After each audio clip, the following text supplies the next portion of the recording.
So let's just start with a simple and quick breathing meditation. So please get into your comfortable yet disciplined meditation posture.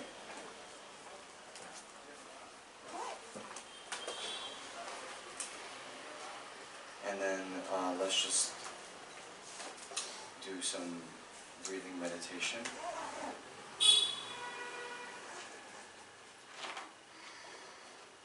Just for a few minutes to calm the mind, focus the mind, and prepare for the rest of the session.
So now please take a moment to adjust one's motivation, thinking that the purpose of my life is to benefit all sentient beings, and in order that I may be able to benefit sentient beings in the best way, I must first achieve the highest state of enlightenment, that of perfect Buddhahood. And in order to do so, I need to learn about the various methods that lead to enlightenment, as well as put them into practice, all of which are contained in the profound Perfection of Wisdom Sutras. And therefore I've come to this teaching today.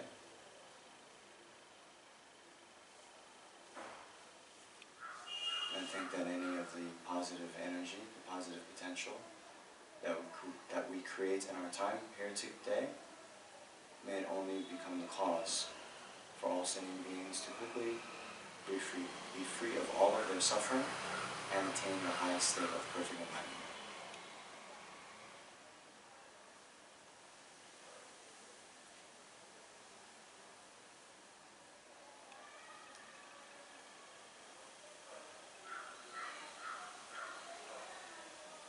Okay.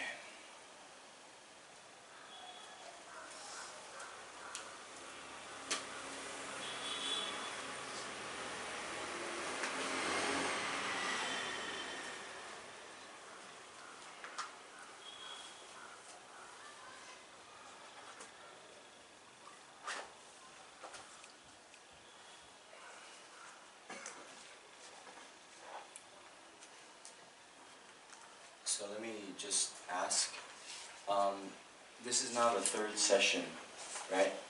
Fourth. Wow. And have all of you been to all 4 sessions? Who? You missed one. But you listened to the recording? I listened to the recording. Okay, great. That's it, right? So all of you have been here, you know. But but you've listened, you've made up? Okay. Alright. So, you all have this book in front of you.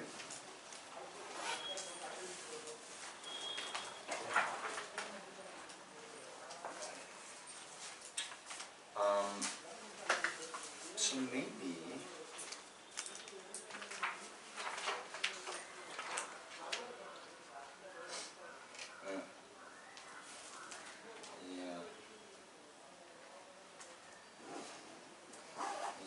okay. Let's do like this, okay? Please turn to page, well, it's the very end of this book. There's the practice of the Prajapavita Vijnana. Okay?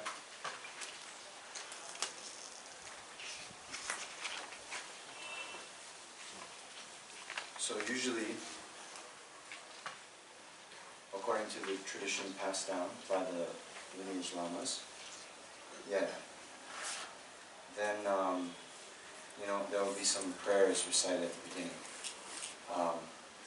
But these prayers, it's not just, we all like the sound of our voice, so we chant or something. But rather, even this one verse here with the refuge in bodhicitta, it has very deep and profound meaning. Okay. So this one verse has, it was actually composed by Atisha, and the first 2 lines, you could say, refuge, it prevents us from following wrong paths. Yeah. So, in general, the concept of refuge is the thought that we turn to something. We rely on something that has the ability or capacity to protect us from one type of suffering or another. In the worldly context, we even say when it's raining, then we take refuge in a shelter, right? A roof, right? Thinking that the roof has the ability to protect us from the rain, we go under the roof. Okay? But here, on a more profound level, then the thing that we're actually really trying to protect ourselves from is from the sufferings of samsara in general. And because we don't want to experience the sufferings of samsara, we need to then abandon the root causes of samsara, which is, yes, the klesha, or the afflictive emotions, the delusions, and karma. Well, we can say, yeah, actions created under the influence of those delusions. Okay? So, because then the root of the delusions is the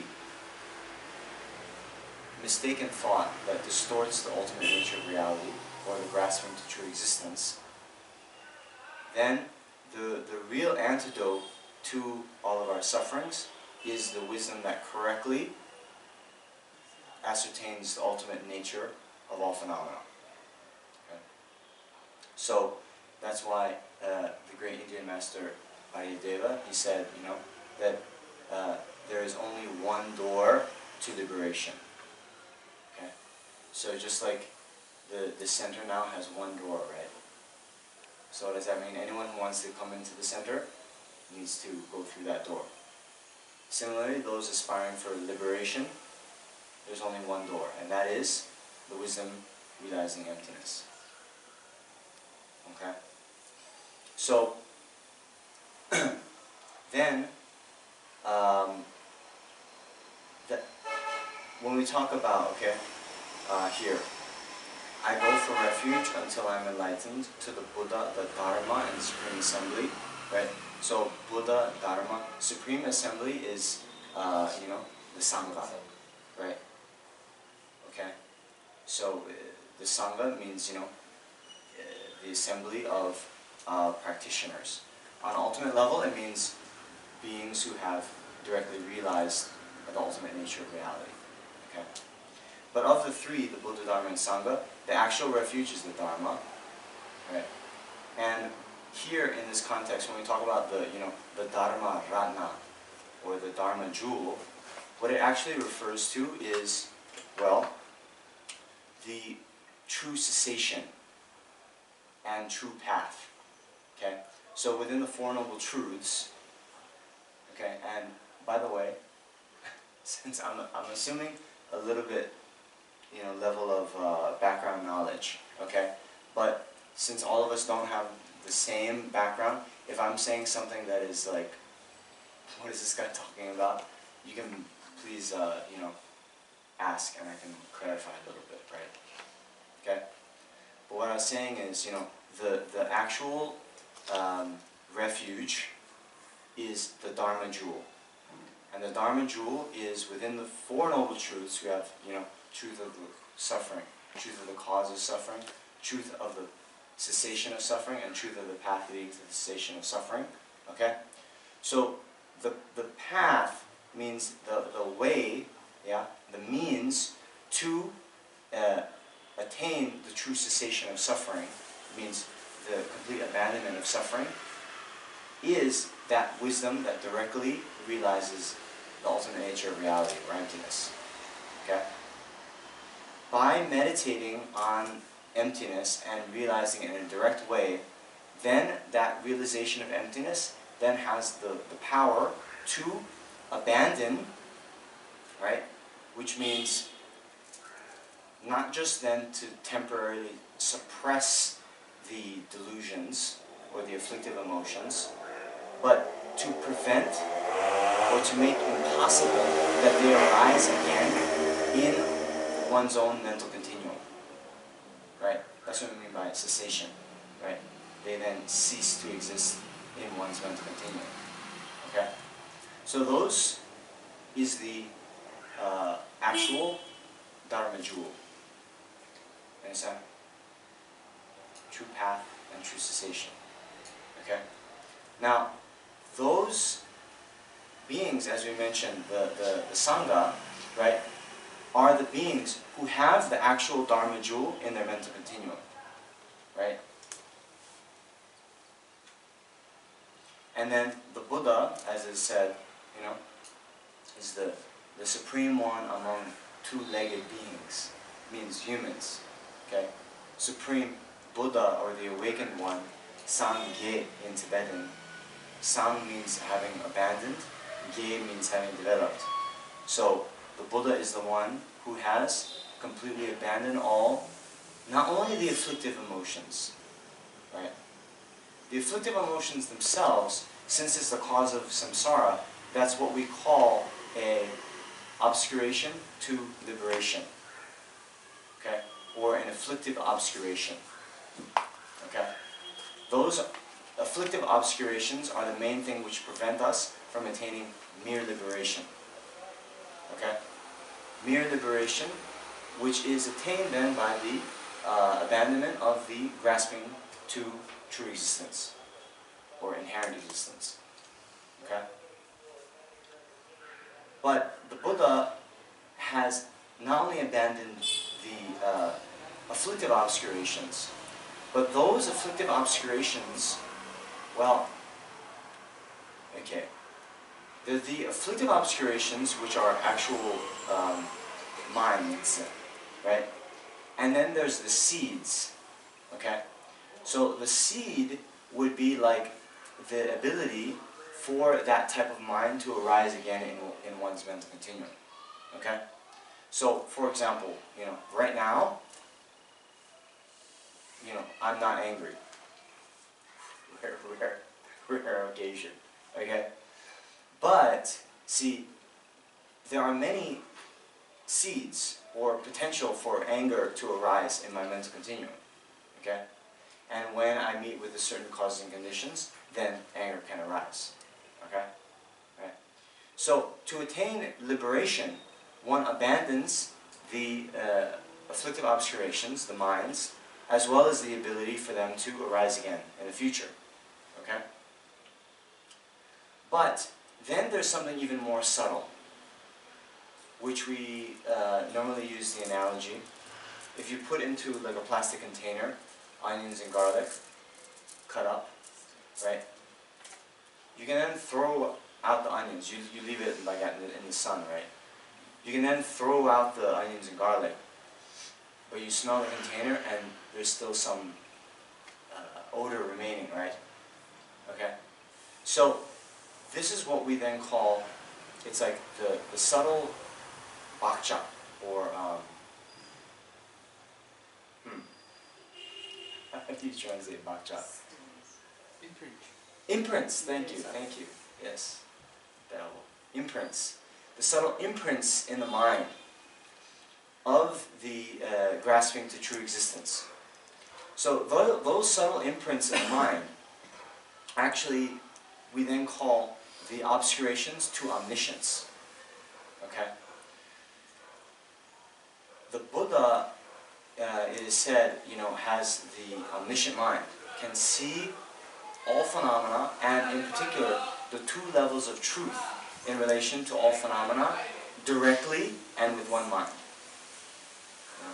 That is a unique quality of Buddha. The other, sentient beings, okay, they can realize either one of the two truths directly at one time. Us, for example, even ordinary beings, we can realize conventional truth, right, like cups and books and so forth. We can realize that directly with our eyes, right? Direct realization, right? As opposed to a conceptual realization. Okay? Yes? Okay? So, then in that case, see, ordinary sentient beings can realize conventional truth directly. Then, Arya beings who are not yet Buddhas, they can realize the ultimate truth directly in meditative equipoise. But during that meditative equipoise on emptiness, only ultimate phenomena appear to the mind.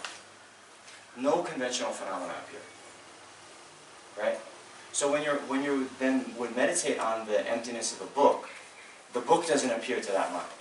Just its emptiness. Understand? How it looks like when it's always. Huh?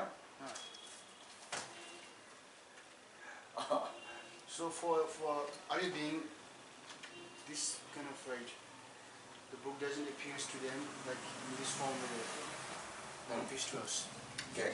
Oh. Okay. So, here. I'm not just saying Arya being. I'm saying an Arya being in meditative equipoise on emptiness. On direct meditative equipoise on emptiness. Okay. At that time, no book appears. Okay. Only the emptiness appears. So, it is kind of like, you know, space, right? That's why they say in the text, right? There's the space-like meditative equipoise, right? Space-like. So just like space is known as is what we call a non-affirming negation. Space is just posited as the lack of obstructive contact, right? It's a lack, right? So emptiness is a lack of inherent existence, a lack of true existence. Okay? So when you, you know, there's the saying in one sutra, right, that not seeing is the best seeing. Okay? So what does that mean? See, when we then try to meditate on emptiness, okay, we then will take an object, a basis, and then look for its inherent existence. Or search in a way that if the stick, or would you call this a mallet? I'm not sure. Yeah? If it were inherently existent, then, like this, right? Yeah. It's like, see, okay. I'm taking a step back, but I think it's useful for you guys. Okay? We were trying to differentiate between conceptual realization and direct realization, right? Okay. So we say we directly see the book. Okay. A conceptual realization, then, it's like a phenomena that is hidden to us. Okay. The common example is fire on the faraway mountain pass, right? We can realize that how? Not by seeing the fire directly, but by seeing the smoke. Okay? Then by seeing the smoke and then ascertaining that there is a cause and effect relationship between fire and smoke, where there's smoke, there's fire. So by seeing the smoke, we can then infer correctly that there's fire. Okay? Now then, we have the flip side, right? Where the traditional example is, if we go to a lake at night, okay, then there's some kind of like mist or haze, right? And then since it's quite dark, well, we're like, oh, is that smoke or not? Okay? But what do we think? So if it is smoke, then there would have to be fire there. If there was fire there, then even at night, the fire would be blazing and we could see it. So if we don't see fire there, we can then infer correctly that there's no smoke there. So that must be some, something else. Okay? So that type of realization is what we call a non-observation. Okay? A correct sign from non-observation. Okay? So in general, the correct signs, the correct forms of reasoning can be formulated into three. One is,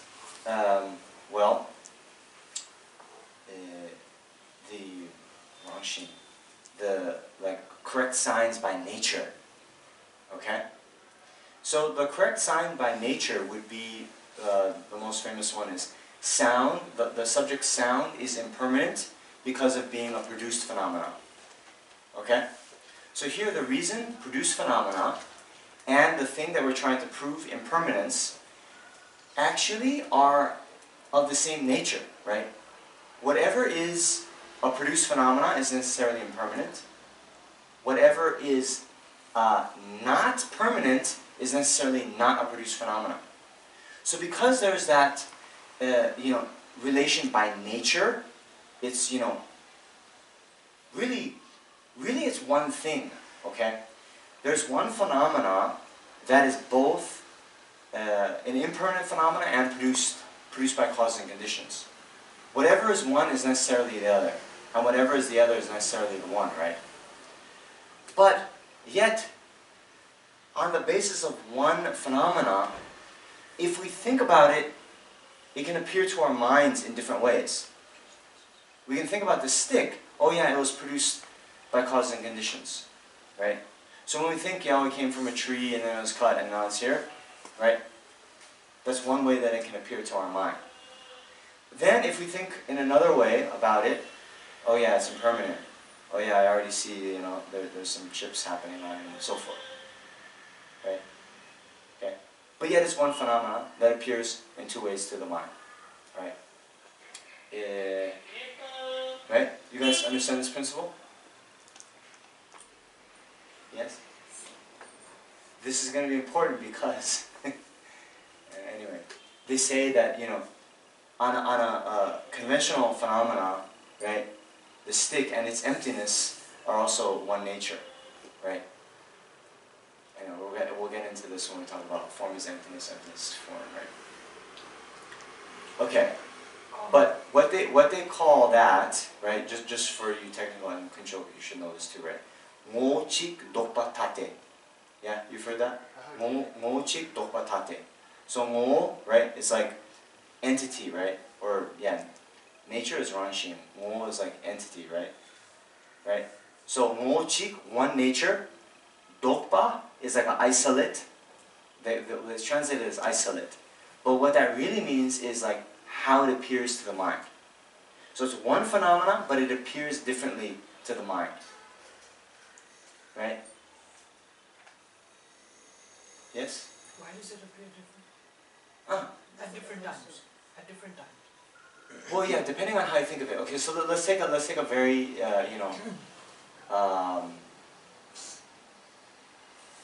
yeah. Let's take another example. Okay. So like, Indrani. Can I use you as an example? Indrani are our very hard-working spiritual program coordinator. Okay. So there's just one Indrani, right? So we can think, Indrani. We can think spiritual program coordinator, hard-working spiritual program coordinator, right? Then like, her boss might see her as like, whatever, employee in the finance department, okay? So there are these different like,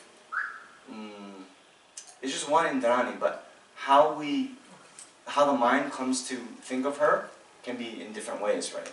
So the one stick, we can think of it as being produced by cause and conditions, or we can think about as impermanent. When we're thinking about the stick in terms of its impermanence, then we're thinking about its ever-changing nature moment by moment. But at that time, we're not engaging the same phenomena in relation to its having arisen due to cause and conditions, and vice versa, right? Okay. So, but yet, is one nature. Okay. So could you repeat that phrase, please? Phenomenon? No, I can't. I want to write it down. Signs of nature. I'll get it from the tip. That's the thing.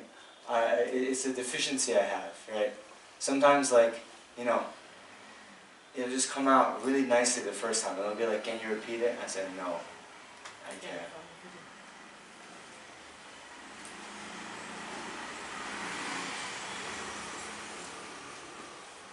So, now in the in the monasteries, right? When you go to the lecture, then people bring their little MP3 recorders like this.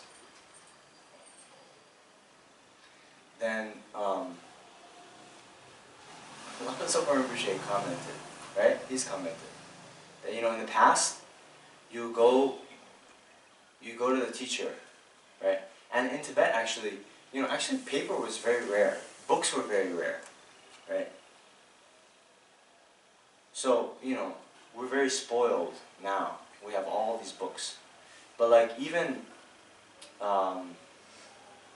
in Tibet, and then of course in Baksa, you know, where the Tibetan refugees set up camp originally when they came, they might have, in the whole class, they might have one copy of the text.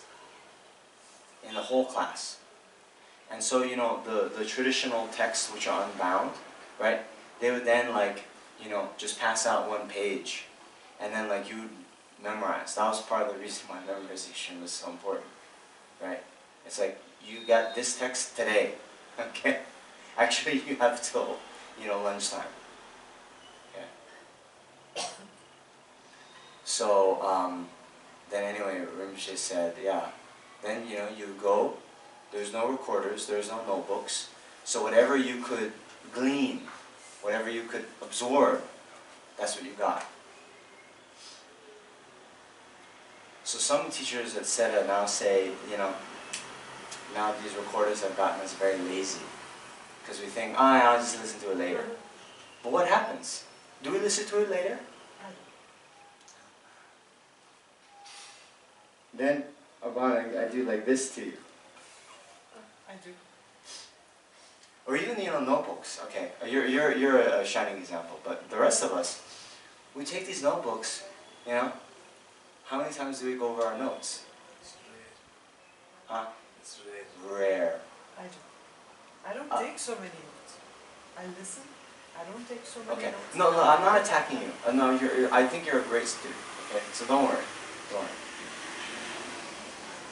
I'm just saying in general, right? Just look.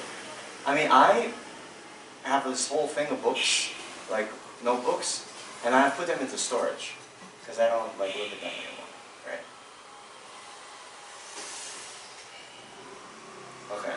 Anyway, so if I had to repeat it not as well as the first time, what did you want me to repeat? Mochi dokatate, Yeah. right? One nature, different isolates. Okay.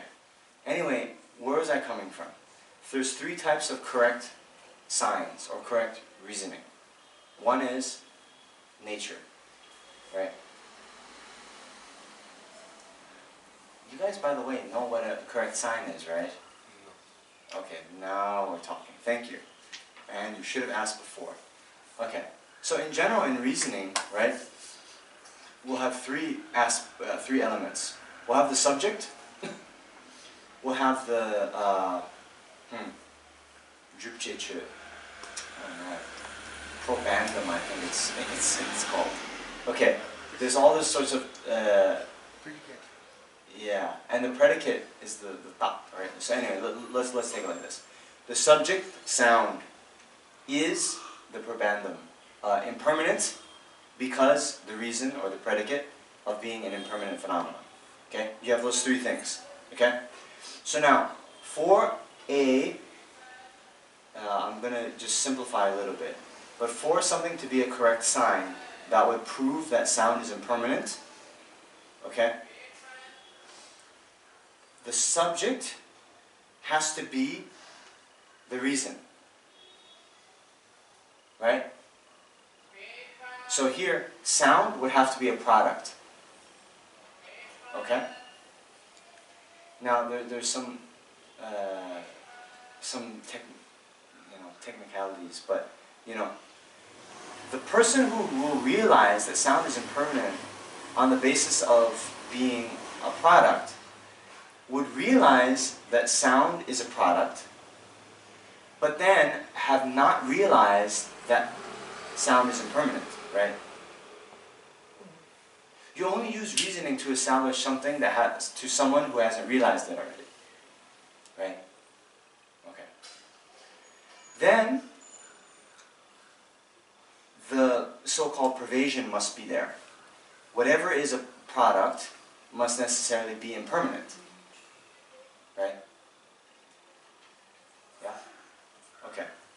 So then, that person who is realizing, who will realize sound is impermanent on the basis of the sign or the reason of being a product, will also realize that whatever is a product is necessarily sound, impermanent.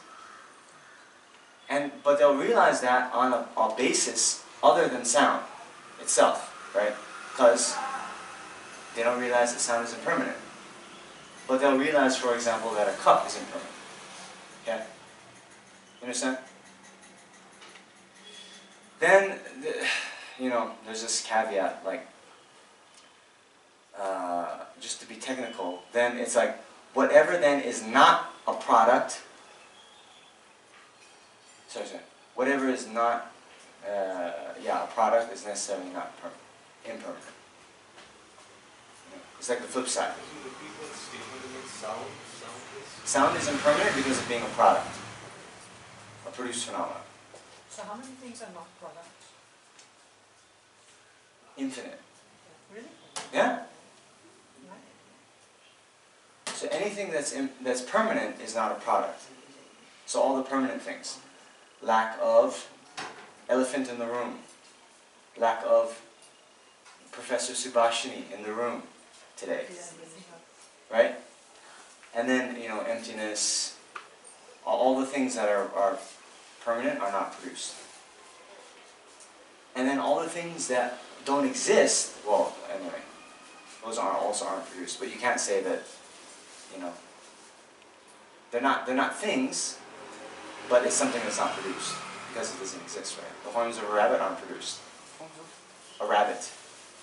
Ribon gira. Yomarawa. Jesan bachepa. Right? So the permanence and non-produced, non-existing are different things, right? Yeah, okay. Yeah. Look. No, Ban, it's not, don't make it hard. Things that are not there are permanent. No. Okay, look. Because they are unproduced. Things that don't exist are not produced. That's right. But things that are permanent, right, are also not produced. So, But things that don't exist are not permanent. The definition of something being permanent is being the common locus of a phenomena, means existent, and something that is not momentarily changing. Right? So why do they say something that's existent? Right? when it doesn't exist. Because, like the horns of a rabbit, isn't changing moment by moment because it doesn't exist. Exactly. Okay? So it's not permanent, although it's not changing moment by moment. Why is it not permanent? Because it's not an existent phenomena. Okay. But that's what you gave as an example. No, I was giving that example of something that's not produced. Not You said, oh, so what is not produced? Right? Okay. So the things that are not produced are either permanent phenomena or non-existence. Things that are non-existent are also not produced, right? Right. So permanent phenomena is a non-existent phenomenon. No, it's not. That's what he just explained. But how the permanent... No, look, okay, look. Don't make it more difficult than it is, okay? If something is permanent, it's necessarily existent. Right? The definition of a permanent phenomena is a common locus. You know common locus? Common locus means, okay, like you are a common locus between an Indian and a woman. You're both. Okay? Right? Jai Bharat. Right? Right? That means both. So a common locus between existent phenomena and permanent phenomena means something that is both. Okay? Alright. So a permanent phenomena is the common locus between an existent phenomena and something that is not momentarily changing. Okay? So why do we have to say that it's a common locus between the two?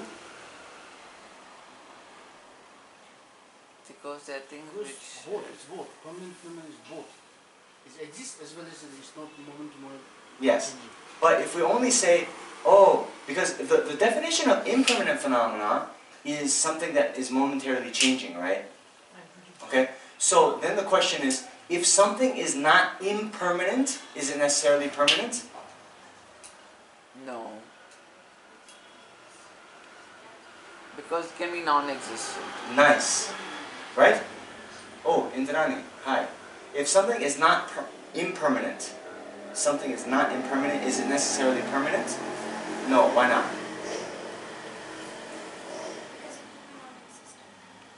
Okay. Yeah, okay, you parroted that question, you said. But you understand?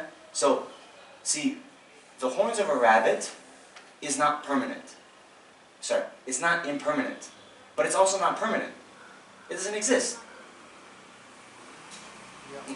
Okay, okay, you with me?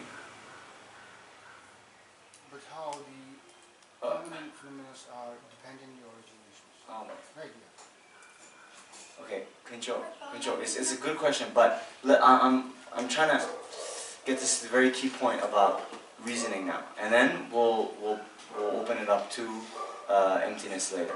Aban, is it directly relevant? Yeah. Then go ahead. It's a question. Then go ahead. How about my grandchild, who's not yet produced? Is it permanent, impermanent, produced, not produced? Permanent. My grandchild is permanent? I thought you said you don't have a, do you have a grandchild? No, I don't. That's what I'm asking. Yeah, so That's then what I'm your asking. grandchild is non-existent. So, is it permanent? Like the horns of a rabbit? Whoa, whoa, whoa, whoa. Is it permanent like the horns of a rabbit? Yeah. The horns of a rabbit aren't permanent. They're not produced. Okay. So let's take a step back. Okay. We have permanent and impermanent phenomena. If something is permanent or impermanent, it must exist. Okay? If something is produced, it must exist. Yes. If something is not produced, it doesn't necessarily have to exist. Yes. That's the thing. Something that is not produced can be either permanent or non-existent. Or let's put it the other way. Something that is non-existent or permanent are both not produced. Okay? Yes. But, right, if something is not produced, it's not necessarily permanent. Because it can be produced. No. So something like, inherent existence is a non-existent, and that actually cannot be produced. It's just impossible, Yes. right? Yes. Can be classified, all phenomena can be classified under existence and non-existent phenomena. Okay, no. So sorry. We use the word phenomena only to refer to existent things. Okay? So we don't say non-existent phenomena. So the horns of a rabbit is not a phenomenon. It's not a phenomenon. No. It's a non-existent. Okay? So now, to get to your question then, okay? Your grandchild, non-existent, non-produced, no problem. Right?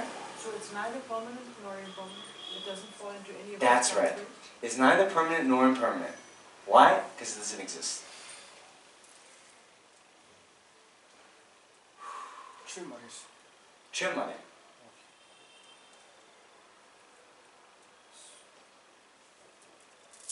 So, like the definition of Choe, right, is, Ranging wo Zimba, right? Like, that which holds its own nature. Yeah? Okay? So, like, whatever, the stick, it has its own nature that is separate from the nature of a mala, right? But what is the nature of a horn of a rabbit? It has no nature, right? It doesn't exist. But it's an object of knowledge, means kind of. No, it's not an object of knowledge. It's object of knowledge. It's an object of thought, maybe. You can have a conceptual... 是被鱼了。 Shippy you mare.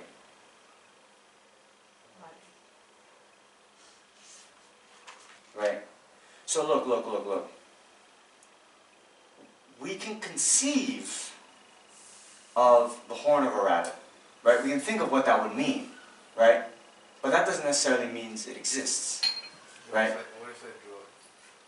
Well, then, no, so that's the thing, right? See, for something to exist on a conventional nature, okay, it has to be able to perform that function. So let's say, you know, I draw, like, whatever, $1 billion on this napkin, right? It's not a suitable basis. It can't perform the function of $1 billion, right? So similarly, if you draw the horn of a rabbit, okay, even if you draw a rabbit, that isn't a rabbit, right? That can't perform the function of a rabbit, you know, eating carrots and jumping around, right? Right? So what is it an example of? What is what an example of? The horn of a rabbit. Well, it's a non-existent phenomenon. Yes. So in one case, you know, you really can't say it's an example of anything, because it is not anything. But if you were to just say, like, you know, don't say this on the debate courtyard, but you could say it's an example of non-existent, right? It's like the famous, you know, in kind of, on the street you would say that's an example of a non-existent phenomenon, right? On the debate courtyard you couldn't really say it's an example of something, because if it is an example of something, it has to, you know, that something would have to exist, maybe? Is it an illustration? Yeah, but anyway. Okay? You guys with me? No. Very far.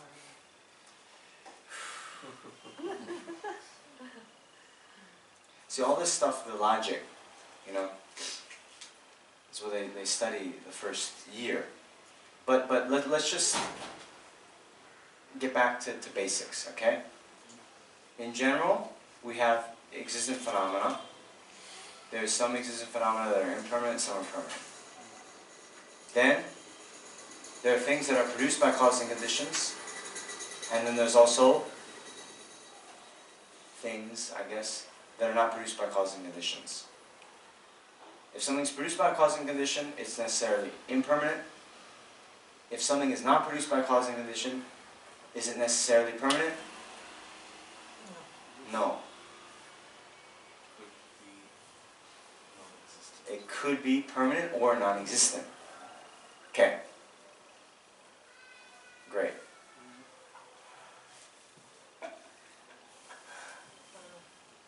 Okay. You with me?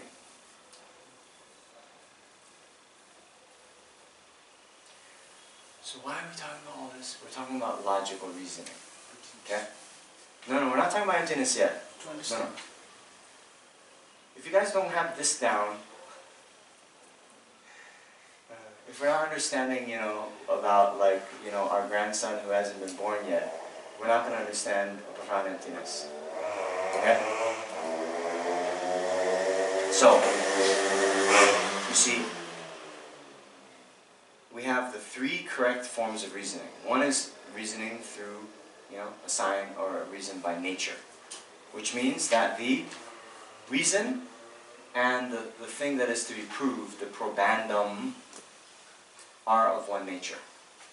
Then, here in our case, sound is impermanent because it's a produced phenomena. Sound is produced phenomena. Whatever is a produced phenomena is necessarily impermanent. So, that's how we can then ascertain. Right? Okay. There's some technicalities. So if you're going to go into this later, then you'll learn about those. But for now, I think that's enough. Right? To put it into kind of Western logical notation, some of you guys know, right? Right? So, you know, A is C, whatever is C is B, therefore, Yes. Nice. Okay? Bus. Okay? Alright. Next, we have the correct reason by the results. By the result. I don't know the correct translation. Dre Dayanda. Dre is result. Okay? So correct reasoning, correct sign by the result. So, on the mountain pass, there is smoke. Sorry, there is fire because there's smoke. Okay? So we have the same thing. On the mountain pass, there is fire because there's smoke. So, on the mountain pass, there has to be smoke. Right? Actually, in the traditional formulation, on the Smoky Mountain Pass, there is fire because there's smoke. Okay? Right? So we have the subject is the reason, and then whatever is the reason, wherever there is smoke, there is fire. Okay? So there's that logical provision. But the existence of, well, we can say, sorry, smoke and fire are not of the same nature. No? They're of different natures because they're cause and effect. Okay? If something is the same nature, they have to be, well, let me put it this way. See, at the first moment of the fire, is there smoke? No. No.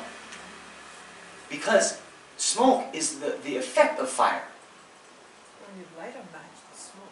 Well, yeah, but at the first moment, right? The cause and the effect do not arise simultaneously, right? Or think of the sprout and the seed. In the instance of fire, of course, it's very instantaneous, right? I mean, to our mind. But if you were to take, like, you know, still frames, but to be like more easy to understand, at the time of the sprout, there's no seed. At the time of the seed, there's no sprout. Okay? So because of that, they're not the same nature. They're different substances. They arise sequentially. Cause and effect arise sequentially in time. Right? So therefore, they're not the same nature. Okay, so that's that. Then we have the third type of reasoning.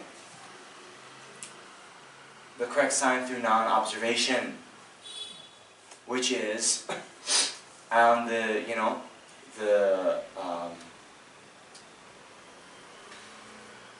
lake at night. You know? Sorry, yeah.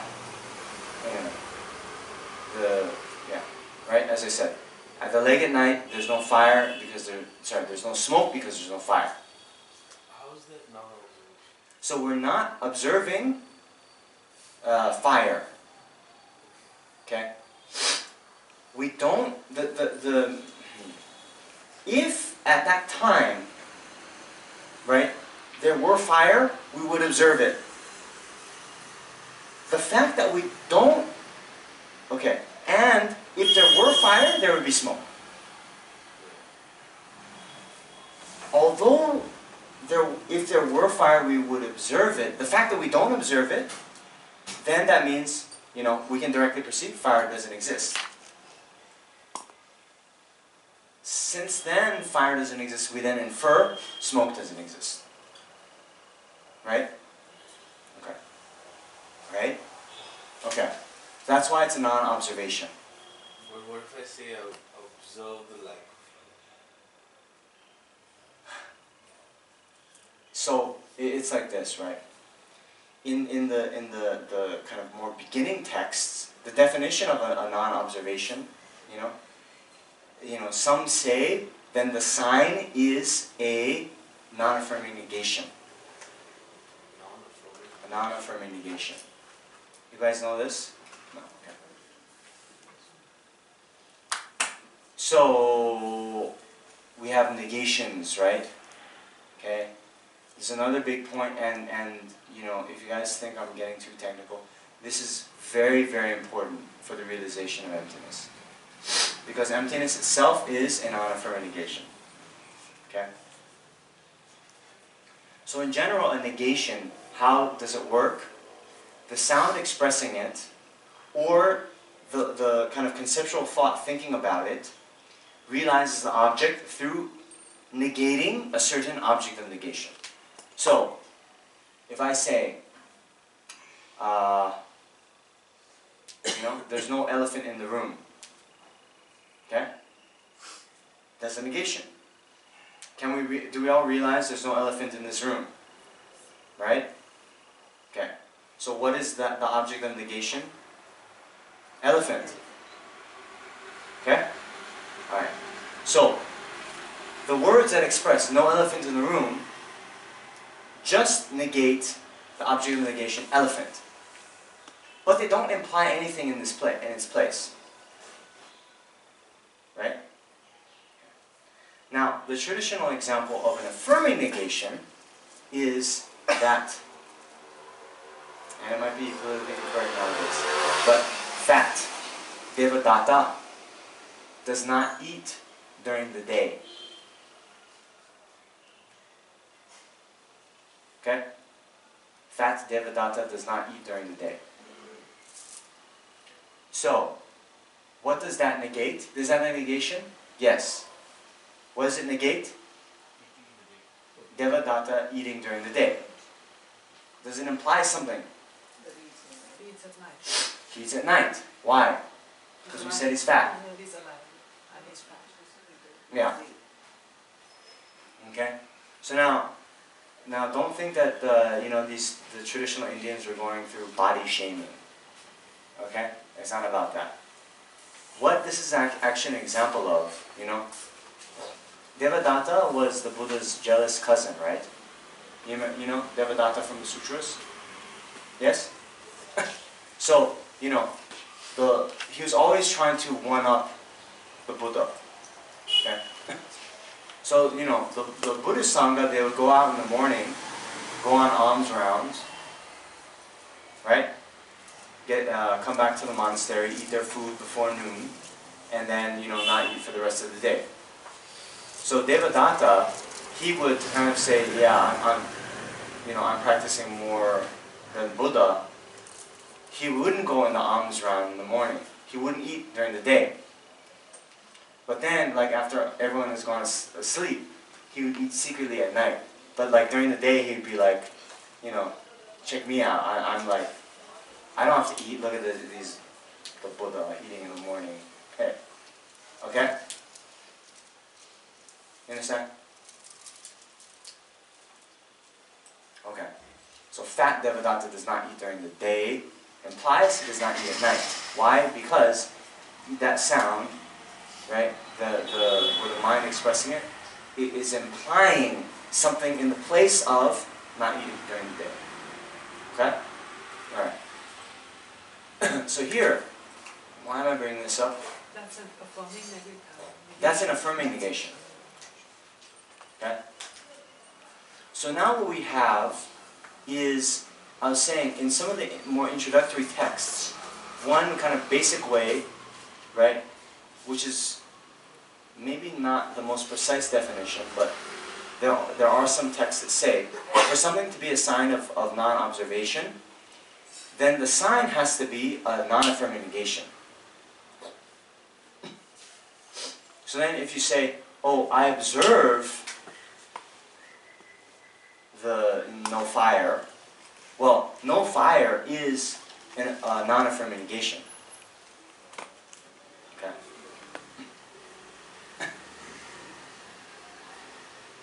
Okay. Are we all on the same page?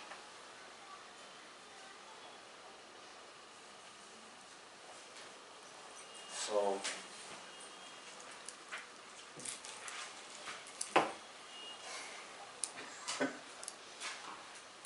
now, a gold star to anyone who can say why we got off on this tangent. Don't look at your notes. Don't rewind the recorder. 10 seconds. Something was a sign of non-observation you mentioned. Two isolates. One is two isolates. Refuse and heart sutra.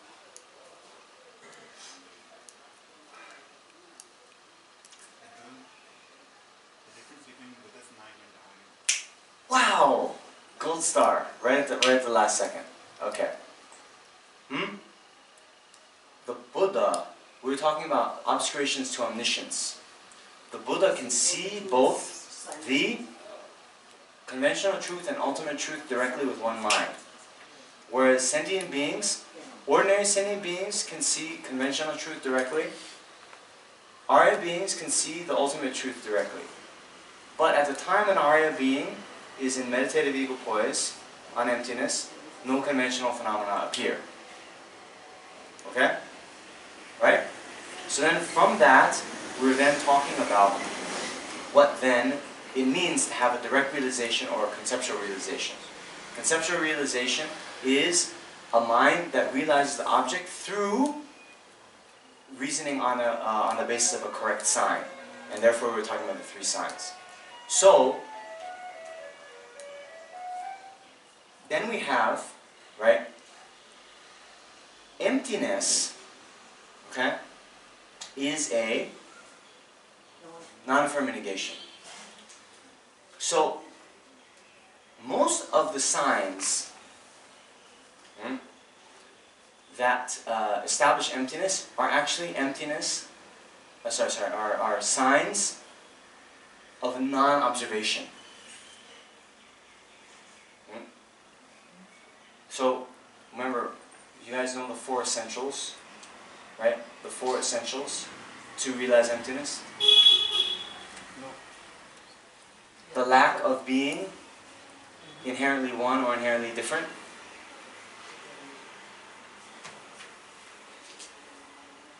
Wow. Okay. We'll have to go into that. They know when, but just say. Huh? It's first objective negation, then Observation, one or Okay, anyway. That is, yeah. That's the reasoning establishing emptiness that's found in many of the Lamrim texts. Right? Yeah. Huh. No. Yes. Establishing the object of negation, identifying the object of negation, establishing the pervasion, then refuting that inherent oneness, and then refuting inherent difference. So in general, right, the refuting inherent oneness or refuting inherent difference is a non-affirming negation, right?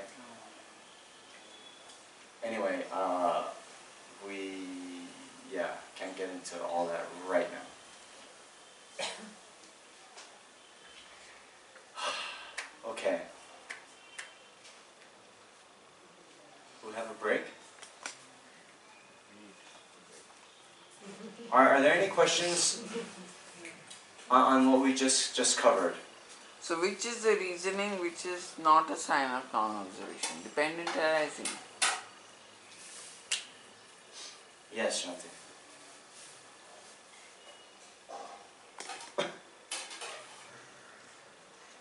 what's the question? Which is the reason? So I was saying, Not a sign.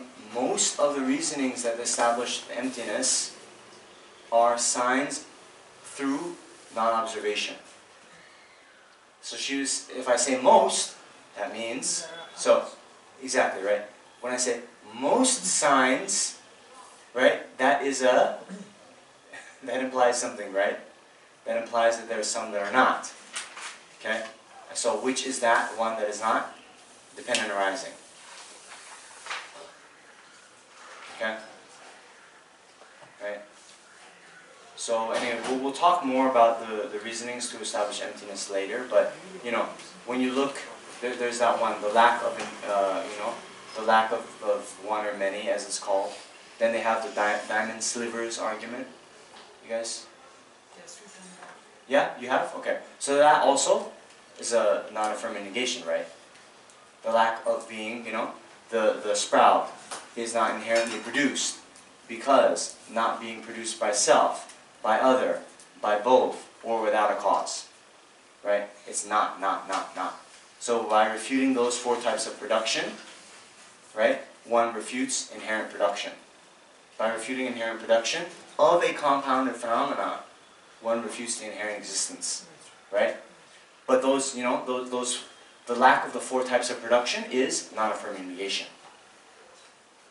This is actually a bone of contention between Baba Viveka and Buddha Palita, but maybe we'll talk about that. We shouldn't get We'll talk about that when you guys get older. yes, we get much of it. Okay, so let's take a break.